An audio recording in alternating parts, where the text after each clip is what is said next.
Iron Man 3.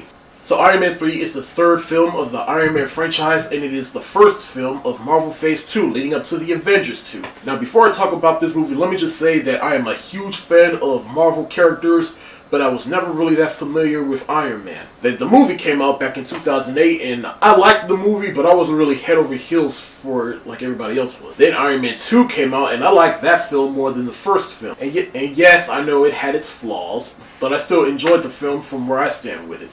Then, Iron Man appeared in the Avengers. That's all I got to say. No, seriously, the Avengers, it was really that awesome of a movie. In fact, it was one of my favorite films of 2012. Until The Dark Knight Rises came out.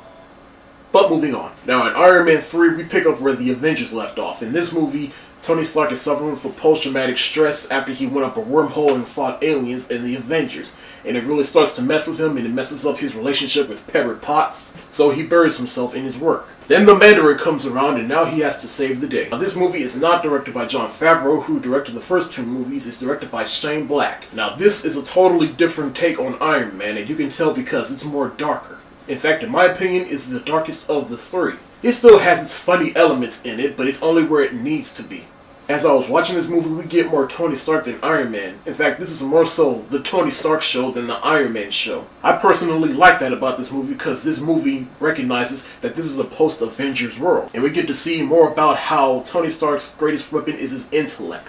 And that might be the one problem that everybody has with Iron Man 3, because that's really the problem that some people had with The Dark Knight Rises. In that film, we got more Bruce Wayne than Batman. I'm gonna put it like this. Between Iron Man and Batman, the first film is supposed to be the origin story about how Iron Man and Batman became Iron Man and Batman.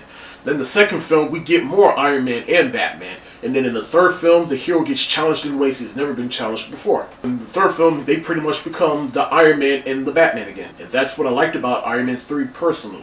Now, as much as I wanted to see more Iron Man, I love what they did with Tony Stark. And don't worry, they totally make up for it in the last 30 minutes of the movie. Trust me, the last 30 minutes of the movie is just all sorts of kick-ass. As for the other characters in this movie, we got Gwyneth Paltrow returning as Pepper Potts, and trust me, she's more relevant in this movie than she was in the last two movies. Trust me. Trust me. Don Cheadle returns as Rhodey and the Iron Patriot. I actually like Don Cheadle more in this movie than I did in Iron Man 2. And now I can safely say that Don Cheadle is a better Rhodey than Terrence Howard was in Iron Man 1. Which brings me to another point. Shane Black, he's known for directing the Lethal Weapon movies, and I can totally tell that this movie was directed by him because the way that Tony Stark and Rhodey, they interact with each other, the dialogue, they go back and forth. It's kind of like how Mel Gibson and Danny Glover was in the Lethal Weapon movies. I just like that. That was really entertaining to me. Guy Pearce plays Aldrich Killian. He has the power to generate extreme heat. Now, out of all the villains in the Iron Man movies, I will say that he is my favorite out of all the villains in the Iron Man movies. I mean, Obadiah, he was cool. Whiplash, he was fine, but I'm saying, like, he really shines in this movie. Great work, guy. Last but not least, Ben Kingsley as the Mandarin. Yeah, all I'm gonna say is he was menacing when he needed to be menacing, and then something happened in the movie, then I'm just gonna say that something happens with the Mandarin in the middle of the movie that might piss some true Iron Man fans off. But I'm not gonna spoil it for you, just go see the movie. Now again, I'm not really a huge fan of Iron Man, I'm not attached to his lore, therefore I didn't really have a problem with what they did in that scene, but even I was a little baffled at that, so I'm just saying, something happens in the middle of the movie that either you're gonna roll with it, or you're just gonna be like, No! No!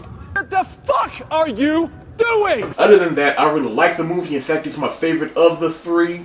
What a great kickoff for the summer season. I will give Iron Man 3 an A+ for full price. But that's it for the day. You like what you see and you want to see more, subscribe to this channel, subscribe to my other channel. The links are in the description below. And be sure to follow me on Facebook, Twitter, and Tumblr. Peace.